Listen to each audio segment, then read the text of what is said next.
بسم اللہ الرحمن الرحیم۔ قرآن پاک کی وہ خفیہ صورت جس کو پڑھنے سے جو بات منہ سے نکالیں تو انشاءاللہ پوری ہو جاتی ہے۔ اللہ تعالیٰ سے جو مانگیں وہ مل جاتا ہے۔ جس چیز پر ہاتھ رکھیں انشاءاللہ وہ آپ کی ہوگی۔ بسم اللہ الرحمن الرحیم۔ السلام علیکم محترم ناظرین۔ آج کی یہ صورت کا جو عمل میں آپ لوگوں کو بتانے جا رہا ہوں، آج کا یہ عمل بہت ہی زیادہ خاص ہے۔ آپ چاہے یقین کریں یا نہ کریں، لیکن میرے کہنے پر صرف ایک بار یہ صورت پڑھ کر دیکھ لیں۔ انشاءاللہ میرے اللہ کے فضل سے ہاتھوں سے دولت پکڑنا مشکل ہو جائے گا۔ اللہ پاک آپ کو اتنا رزق، اتنی دولت عطا فرمائے گا، آپ کے کاروبار میں اتنی برکت ہوگی کہ دولت آپ سے سنبھالنا مشکل ہو جائے گا۔ ناظرین، آج آپ لوگوں کو قرآن پاک کی ایک ایسی خفیہ صورت کے بارے میں بتانے والا ہوں جس کے بارے میں بہت ہی کم لوگ جانتے ہیں، اور انشاءاللہ اس صورت کو پڑھنے سے، اس کی تلاوت کرنے سے آپ جو بھی بات منہ سے نکالیں گے، اللہ پاک سے جو کچھ مانگیں گے، اللہ پاک آپ کی ہر جائز خواہش اور حاجت کو پورا فرما دیں گے۔ انسانی زندگی کا اصل مقصد صرف اور صرف انسانوں کی خدمت کرنا ہے۔ اس سے بندے کو رب مل جاتا ہے۔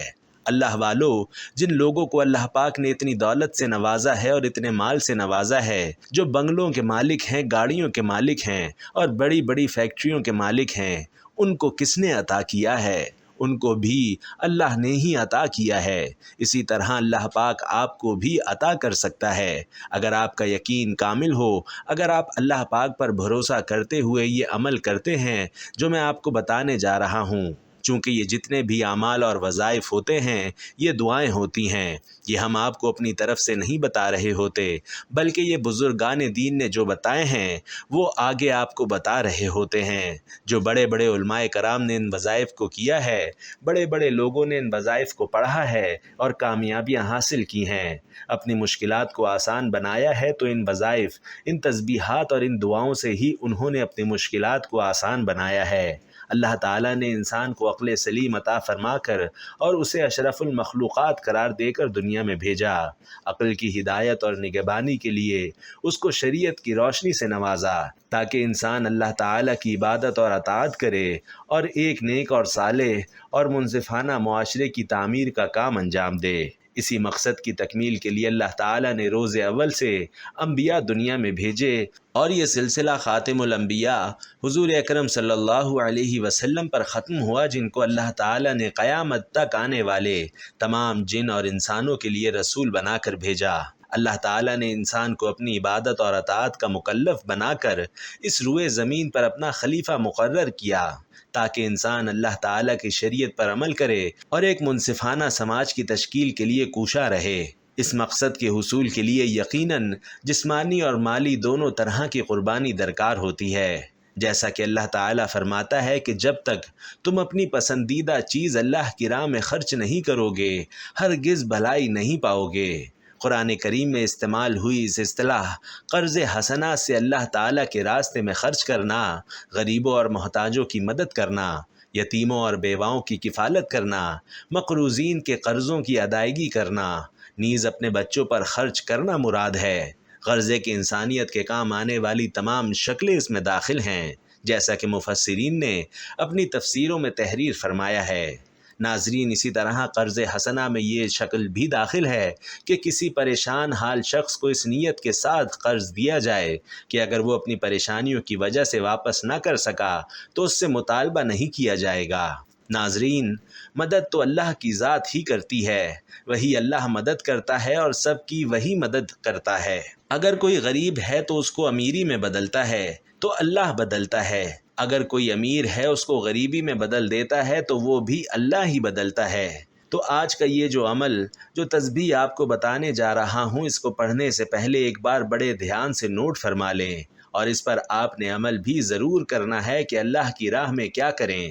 چاہے آپ کی جیب میں 1 روپیہ ہے، 10 روپے ہیں، 20 روپے ہیں، آتے جاتے کسی بھی غریب کو یا مسکین کو دے دیا کریں۔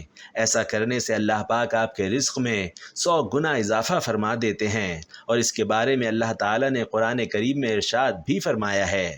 صحابہ کرام رضی اللہ تعالی عنہم اجمعین نے حضور نبی کریم صلی اللہ علیہ وسلم سے پوچھا کہ یا رسول اللہ، ہم اپنے مال کو کہاں خرچ کریں؟ اس پر اللہ تعالیٰ نے وحی کے ذریعے احکامات نازل فرمائے کہ اے پیغمبر، آپ سے پوچھتے ہیں کہ وہ کہاں خرچ کریں، تو آپ فرما دیجئے تم جو مال خرچ کرو وہ والدین، رشتہ داروں، یتیموں، مسکینوں اور مسافروں پر خرچ کرو، اور جو نیکی تم کرو گے اللہ تعالیٰ اس سے بخوبی واقف ہے۔ ناظرین، ہم جتنا بھی اللہ کی راہ میں خرچ کریں گے اللہ اس سے واقف ہے، ہماری پریشانیوں سے اللہ واقف ہے، ہماری غریبی سے اللہ واقف ہے۔ جب ہماری جیب میں ایک روپیہ بھی نہیں ہوتا، رزق کا ایک ذرہ بھی نہیں ہوتا، تو بھی اللہ واقف ہوتا ہے۔ وہ اللہ جو اپنے رسول صلی اللہ علیہ وسلم پر روشن حجتیں اور بہترین دلائل اور عمدہ ترین آیت نازل فرماتا ہے تاکہ ظلم اور جہل کی گھنگور گھٹاؤں اور رائے قیاس کی بدترین اندھیریوں سے نکال کر تمہیں نورانی اور روشن، صاف اور سیدھی راہ حق پر لا کھڑا کرے۔ دوستو، اللہ رؤوف کے ساتھ ہی رحیم بھی ہے۔ یہ اس کا سلوک اور کرم ہے کہ لوگوں کی رہنمائی کے لیے کتابیں اتاریں، رسول بھیجے، شکوک و شبہات دور کر دیے، ہدایت کی وضاحت کر دی، ایمان اور خیرات کا حکم کر کے پھر ایمان لانے کی ترغیب دلا کر اور یہ بیان فرما کر کہ ایمان نہ لانے کا اب کوئی عذر میں نے باقی نہیں رکھا، پھر صدقات کی رغبت دلائی اور فرمایا کہ میری راہ میں خرچ کرو اور فقیری سے نہ ڈرو، اس لیے کہ جس کی راہ میں تم خرچ کر رہے ہو وہ زمین و آسمان کے خزانوں کا تنہا مالک ہے، عرش و کرسی اسی کی ہے، اور وہ تم سے اس خیرات کے بدلے انعام کا وعدہ کر چکا ہے۔ فرماتا ہے کہ جو کچھ تم اللہ کی راہ میں دو گے اس کا بہترین بدلہ وہ تمہیں دے گا، اور روزی رساں در حقیقت وہی ہے، اور فرماتا ہے کہ اگر یہ فانی مال تم خرچ کرو گے تو وہ اپنے پاس کا ہمیشگی والا مال تمہیں دے گا۔ ناظرین، توکل والے خرچ کرتے رہتے ہیں اور مالک عرش انہیں تنگی ترشی سے محفوظ رکھتا ہے۔ انہیں اس بات کا اعتماد ہوتا ہے کہ ہمارے فی سبیل اللہ خرچ کردہ مال کا بدلہ دونوں جہان میں ہمیں قطعاً مل کر رہے گا۔ پھر اس امر کا بیان ہو رہا ہے کہ فتح مکہ سے پہلے جن لوگوں نے راہ اللہ میں خرچ کیا اور جہاد کیا اور جن لوگوں نے یہ نہیں کیا، گو بعد فتح مکہ کیا ہو، یہ دونوں برابر نہیں ہیں، اس وجہ سے بھی کہ اس وقت تنگی اور ترشی زیادہ تھی اور قوت طاقت کم تھی، اور اس لیے بھی کہ اس وقت ایمان وہی قبول کرتا تھا جس کا دل ہر میل کچیل سے پاک ہوتا تھا۔ ناظرین، فتح مکہ کے بعد تو اسلام کو کھلا غلبہ ملا اور مسلمانوں کی تعداد بہت زیادہ ہو گئی اور فتوحات کی وسعت ہوئی، ساتھ ہی ساتھ مال بھی نظر آنے لگا۔ پس اس وقت اور اس وقت میں جتنا فرق ہے اتنا ہی ان لوگوں اور ان لوگوں کے اجر میں فرق ہے، انہیں بہت بڑے اجر ملیں گے، وہ دونوں اصل بھلائی اور اصل اجر میں شریک ہیں۔ قرآن پاک میں ارشاد ہے کہ بلا شبہ جو لوگ اپنے مال اللہ کی راہ میں خرچ کرنے لگے ہیں اللہ ان کے مال میں برکت فرماتے ہوئے اسے کئی گنا بڑھا دیتا ہے، اور اللہ تبارک و تعالی اس بات پر قادر ہے کہ اس کی راہ میں خرچ کرنے والوں کو جس قدر چاہے بڑھا چڑھا کر دولت عطا فرمائے۔ اللہ تعالیٰ نے قرآن پاک میں ایسے سخی اور متقی لوگوں کے بارے میں فرمایا ہے کہ جو لوگ اپنا مال اللہ کی راہ میں خرچ کرتے ہیں اس کی مثال اس دانے جیسی ہے جس میں سے 7 بالیاں نکلیں اور ہر بالی میں 100 دانے ہوں، اور اللہ تعالیٰ جسے چاہے بڑھا چڑھا کر عطا کر دیتا ہے۔ اللہ عز و جل اور اس کے حبیب صلی اللہ علیہ وسلم کی رضا اور اجر و ثواب کے لیے اپنے گھر والوں، رشتہ داروں، شرعی فقیروں، مسکینوں اور یتیموں، مسافروں، غریبوں اور دیگر مسلمانوں پر اور ہر جائز اور نیک کام یا نیک جگہوں پر حلال اور جائز مال خرچ کرنا راہ خدا میں خرچ کرنا کہلاتا ہے۔ اللہ عز و جل قرآن مجید میں ارشاد فرماتا ہے کہ اے ایمان والو، اللہ کی راہ میں ہمارے دیے میں سے خرچ کرو۔ ناظرین، ایک بار اللہ کی راہ میں دے کر دیکھیں، 1 روپیہ دے کر دیکھیں تو انشاءاللہ اس کے بدلے میں آپ کو 100 نہ ملا تو پھر کہنا۔ آج کل ہمارے معاشرے میں ہر بندہ یہی رونا رو رہا ہے کہ رزق میں برکت نہیں ہے، کاروبار میں ترقی نہیں ہے، پیسے نہیں آ رہے، جیب خالی ہے، غریب ہوتے جا رہے ہیں۔ تو جو لوگ چاہتے ہیں کہ اللہ پاک ان کے رزق میں، ان کی دولت میں اضافہ عطا فرمائے، تو ان کو چاہیے کہ اللہ کی راہ میں خرچ کرتے رہا کریں، جتنا ہو سکے اتنا خرچ کریں۔ اللہ والو، تو جو میں تسبیح کا عمل آپ کو بتانے جا رہا ہوں اس کو بڑے دھیان سے اور بڑی توجہ کے ساتھ سننا ہے تاکہ بعد میں کوئی پریشانی نہ ہو۔ ناظرین کرام، انسان کے سب سے بڑے محسن اس دنیا میں اللہ تبارک و تعالی اور اس کے رسول صلی اللہ علیہ وسلم کے بعد اس کے والدین ہیں۔ اس دنیا میں اس کے والدین ہی اس کے آنے کا سبب بنے۔ جب وہ اس دنیا میں آ گیا تو اس کی راحت کا سامان پیدا کرنے میں اس کے والدین نے کوئی کسر نہ چھوڑی۔ خود تو مشقت کی چکیوں میں پستے رہے، مگر اپنی اس ننھی سی جان کو شہنشاہوں کا سا سکون مہیا کیا۔ اس کے لیے اس کی ماں نے حالت حمل کی شدت تکلیف کو برداشت کیا، وضع حمل کی پریشانیوں کو جھیلا۔ والدین اس کے لیے راتوں کو جاگے، اس کا باپ اس کے لیے گرمی کی سخت دھوپ میں کماتا رہا تاکہ اس کی فرمائشوں کو پورا کر سکے، اس کے کہنے سے پہلے اس کی ضرورتوں کو پورا کر سکے کہ اسے کوئی تنگی نہ ہو۔ خود گرمی برداشت کر کے اس کے لیے راحت کا سامان پیدا کیا، اس کے ساتھ محبت اور شفقت کا برتاؤ کیا، اس کی پرورش کی محبت میں اس کے لیے کمایا اور اس پہ خرچ کیا۔ ایک عقل مند انسان اپنے محسن کے حق کو پہچانتا ہے اور اس کے مکافات کی کوشش کرتا ہے۔ انسان ساری زندگی بھی والدین کی اطاعت اور فرما برداری میں گزار دے اور والدین کو کوئی تکلیف نہ ہونے دے، تب بھی یہ ان کا حق ادا نہیں کر سکتا۔ دوستو، ایک دفعہ ایک آدمی کو حضرت عمر نے دیکھا کہ وہ اپنی ماں کو کندھے پہ اٹھائے بیت اللہ کا طواف کر رہا تھا اور ساتھ ساتھ یہ اشعار پڑھ رہا تھا کہ میں اپنی والدہ کو بوجھ اٹھائے ہوئے ہوں، کہ پہلے وہ میرا بوجھ اٹھاتی تھی، مجھے دودھ پلاتی تھی اور لوریاں سناتی تھی۔ تو حضرت عمر نے فرمایا، اے کاش میں بھی اپنی والدہ کو پاتا تو اسی طرح کا برتاؤ کرتا جیسے اس نے کیا ہے، تو یہ میرے لیے سرخ اونٹوں سے بہتر تھا۔ ناظرین، ایک دفعہ ایک آدمی نے حضرت عبداللہ بن عمر سے پوچھا، میں نے اپنی والدہ کو اپنی پشت پر خراساں سے سوار کیا، یہاں تک کہ میں نے انہیں حج کروا دیا، تو کیا میں اپنی والدہ کا بدلہ ادا کر دیا ہے؟ حضرت عبداللہ بن عمر نے فرمایا کہ تم نے جننے کی تکلیفوں میں سے ایک کا بدلہ بھی عطا نہیں کیا۔ ناظرین، جب انسان اللہ تبارک و تعالی کا شکر ادا کرے تو ساتھ ساتھ والدین کا بھی شکر ادا کرے، کیونکہ جیسے اللہ تعالی نے اسے پیدا کیا ہے اسی طرح اس کے والدین اس کے دنیا میں آنے کا ظاہری سبب بنے ہیں، اور جس طرح انہوں نے اس کے بچپن میں کہ جس وقت وہ ہر طرح کی محبتوں کا محتاج تھا اسے پالا، تو ایسے اس کے والدین کا شکر بجا لانا واجب ہو گیا اور ان کو معمولی سے معمولی تکلیف دینا بھی حرام قرار دے دیا گیا۔ ناظرین، حضرت سفیان بن عینیہ رحمۃ اللہ علیہ نے فرمایا کہ جس نے 5 وقت کی نماز باقاعدگی سے پڑھی اس نے حق تعالی کا شکر ادا کیا، اور جس نے 5 وقت کی نماز کے بعد اپنے والدین کے لیے دعا کی اس نے والدین کا شکر ادا کیا۔ اس سے بڑی فضیلت کی اور کیا بات ہو سکتی ہے کہ اللہ تبارک و تعالی نے اپنی عبادت کے بعد متصل والدین کے ساتھ حسن سلوک کا ذکر فرمایا ہے۔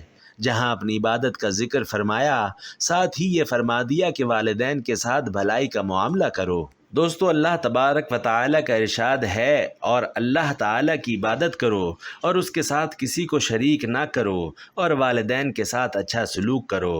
ناظرین، ہم میں سے ایسا کون ہے جو کامیاب زندگی گزارنے کا خواہش مند نہیں ہے، لیکن زندگی کو کامیابی کی شاہراہ پر کیسے گامزن کیا جائے اس بارے میں کم ہی لوگ جانتے ہیں۔ ہر تکلیف انسان کو سبق سکھاتی ہے جو ساری زندگی یاد رہتا ہے۔ انسان تکلیف اٹھاتا رہتا ہے، سبق سیکھتا جاتا ہے اور ہر تکلیف سے کچھ نہ کچھ حاصل کرتا جاتا ہے، حتیٰ کہ کچھ عرصے بعد انہی تکالیف کے باعث ایک باشعور اور تجربے کار انسان بن جاتا ہے، جبکہ خوشیاں کھوکھلی ہوتی ہیں، یہ انسان کو کچھ نہیں دیتی، بلکہ اگر انسان کا خود پر قابو نہ ہو، مناسب رہنمائی اسے میسر نہ ہو تو خوشیاں انسان کو گمراہ بھی کر جاتی ہیں۔ خود کو بدلے بغیر حالات بدلنے کی خواہش رکھنا دوستو ایک حماقت ہے۔ برے حالات یکدم بھی آ جاتے ہیں، لیکن اچھے حالات کے لیے وقت لگتا ہے۔ یہی وجہ ہے کہ محنت، صبر اور مستقل مزاجی سے عاری جلد باز انسان اچھے حالات دیکھنے سے پہلے مر جاتا ہے۔ ابھی تو آپ زندہ ہیں، خود کو بدل لیں، اور حالات سے مراد صرف مالی حالات نہیں بلکہ بعض اوقات کسی خواہش کا پورا نہ ہونا یا کسی میدان میں کامیابی نہ حاصل کر پانے پر بھی کئی راز چھپے ہوتے ہیں۔ ایسے میں کچھ لوگ اپنی خواہشات پورا نہ ہونے کی وجہ سے دل برداشتہ ہو جاتے ہیں اور گلے شکوے کرنے لگتے ہیں، اور کچھ لوگ جو زندگی کی حقیقت جانتے ہیں وہ ہر ناکامی میں چھپے کامیابی کے راز کو ڈھونڈ لیتے ہیں۔ اپنی قابلیت کا اندازہ لگاتے ہیں اور کامیاب نہ ہونے یا مقابلہ نہ جیتنے کی وجہ تلاش کرتے ہیں۔ بلا شبہ ایسے لوگ مثبت سوچ کے مالک ہیں۔ ایک مشہور کہاوت ہے کہ ناکامی کامیابی کی پہلی سیڑھی ہے، لہٰذا کبھی بھی ہمیں ناکامی کے ڈر سے مقابلہ نہیں چھوڑنا چاہیے۔ اگر آپ کامیاب نہیں ہوتے یا جیت نہیں پاتے تو بھی بہت کچھ حاصل کر سکتے ہیں، بس آپ کی سوچ مثبت ہونی چاہیے۔ سب سے پہلے آپ کو اپنی قابلیت کا اندازہ ہوتا ہے کہ کس پوائنٹ پر آپ کمزور ہیں اور مزید محنت کی ضرورت ہے۔ اس کے ساتھ ساتھ انسان کے دل میں کامیابی کی جستجو پیدا ہوتی ہے اور وہ مزید محنت کرتا ہے۔ لہٰذا ہمیں اپنی سوچ کو بدلنا ہوگا، کیونکہ سوچ بدلے گی تو زندگی بدلے گی۔ زندگی کی حقیقت کو تسلیم کرتے ہوئے آگے بڑھیں۔ جو شخص ناکامی برداشت کرنے کا حوصلہ نہیں رکھتا وہ کامیابی کی خوشی بھی محسوس نہیں کر پاتا۔ کامیاب زندگی حاصل کرنے کے لیے ناکامی سے سیکھ کر آگے بڑھنا شروع کریں۔ ناظرین، سورۃ الرحمن کا تو سب کو پتہ ہے، بڑی مشہور قرآن پاک کی سورہ مبارکہ ہے جو رزق کے حوالے سے بھی بہت ہی بڑی سورت مانی جاتی ہے، جس کو پڑھنے سے اللہ پاک رزق و دولت میں بے پناہ اضافہ عطا فرما دیتے ہیں۔ سورۃ الرحمن میں یہ آیات مبارکہ ہیں۔ دوستو، قرآن پاک کی سورۃ الرحمن کے اس چھوٹے سے حصے کو آپ لوگ جانتے ہوں گے، سنا بھی ہوگا اور ہو سکتا ہے آپ نے کئی بار یہ پڑھا بھی ہو۔ اب آپ نے کیا کرنا ہے؟ ایک تسبیح اپنے ہاتھ میں پکڑنی ہے۔ تسبیح کے ایک دانے پر آپ نے کیا کرنا ہے کہ یہ عمل پڑھ لینا ہے۔ ویسے تو ساری تسبیح آپ لوگوں نے اس عمل کی پڑھنی ہے، لیکن جب آپ ایک ایک دانہ پڑھیں گے تو سب سے پہلے آپ نے کیا کرنا ہے کہ ایک تسبیح کا دانہ پکڑنا ہے، اس پر آپ نے پڑھنا ہے۔ سب سے پہلے آپ نے حضور پاک صلی اللہ علیہ وسلم کی ذات پر درود پاک پڑھنا ہے۔ درود پاک آپ کوئی سا بھی پڑھ سکتے ہیں، لیکن درود ابراہیمی کی فضیلت زیادہ ہے، اس لیے کوئی بھی وظیفہ یا دعا شروع کرنے سے پہلے درود ابراہیمی پڑھ لیا کریں۔ درود پاک پڑھنے کے بعد آپ نے سورۃ الرحمن کی تلاوت شروع کرنی ہے، اور جب یہ آیت آئے فَبِأَيِّ آلَاءِ رَبِّكُمَا تُكَذِّبَانِ، جب آپ لوگ فَبِأَيِّ آلَاءِ رَبِّكُمَا تُكَذِّبَانِ پر پہنچیں تو یہاں ٹھہر کر اللہ سے اپنے رزق کے لیے دعا کریں، اپنے کاروبار کے لیے دعا کریں، اپنی مشکل کو آسانی میں بدلنے کے لیے دعا کریں، اپنے کسی بھی مقصد کے لیے دعا کریں، اور دعا کرنے کے بعد پھر آپ نے آگے بڑھنا ہے۔ اب میں آپ کو دوبارہ پڑھنے کا طریقہ بتا دوں کہ تسبیح ہاتھ میں پکڑ کر پہلا دانہ پکڑا اور ایسے پڑھا فَبِأَيِّ آلَاءِ رَبِّكُمَا تُكَذِّبَانِ۔ آگے دعا مانگ لیں کہ میرے رزق میں برکت اور ترقی عطا فرما، میرے کاروبار میں برکت اور ترقی عطا فرما، مجھے اپنے غیبی خزانوں سے رزق و دولت عطا فرما۔ اس طرح دعا پڑھ کر اللہ سے مانگ کر پھر آگے پڑھ لیں۔ یہ آیت سورۃ الرحمن میں 31 مرتبہ آئی ہے۔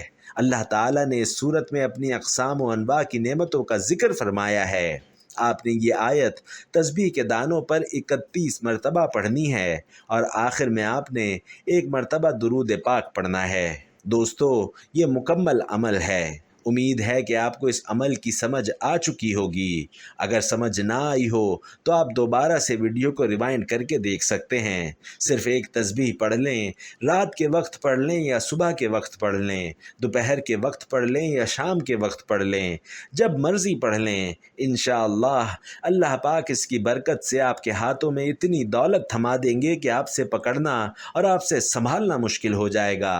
ناظرین، یہ سورۃ الرحمن کا بڑا خاص وظیفہ، بڑا شاندار وظیفہ آپ کو بتایا ہے، خاص کر ان لوگوں کے لیے جو مایوس ہو چکے ہیں، مجبوری میں ہیں، پریشانی میں ہیں، قرضوں کے بوجھ تلے دبے ہیں، قرض والے بہت پریشان کرتے ہیں، مالی مشکلات کا مسئلہ ہے، گھر میں برکت نہیں ہے، آمدن میں خیر و برکت نہیں ہے، مال و زر کی کثرت چاہتے ہیں یا چاہتے ہیں کہ کھلے انداز میں آپ کے پاس مال و دولت آئے، مال و دولت کی کثرت ہو تاکہ آپ احسن طریقے سے اپنی زندگی گزار سکیں۔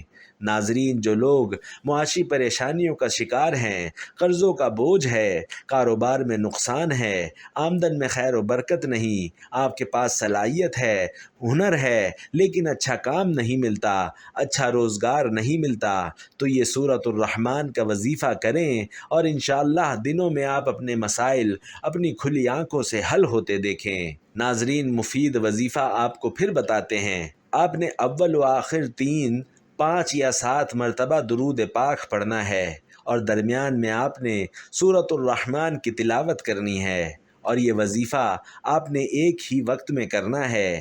عمل کرنے بیٹھیں تو آپ مکمل عمل کر کے اٹھیں، درمیان میں کسی سے بات نہ کریں، اور کوشش کریں کہ اپنی جگہ بھی نہ بدلیں، جہاں بیٹھے ہیں وہیں بیٹھ کر عمل مکمل کریں۔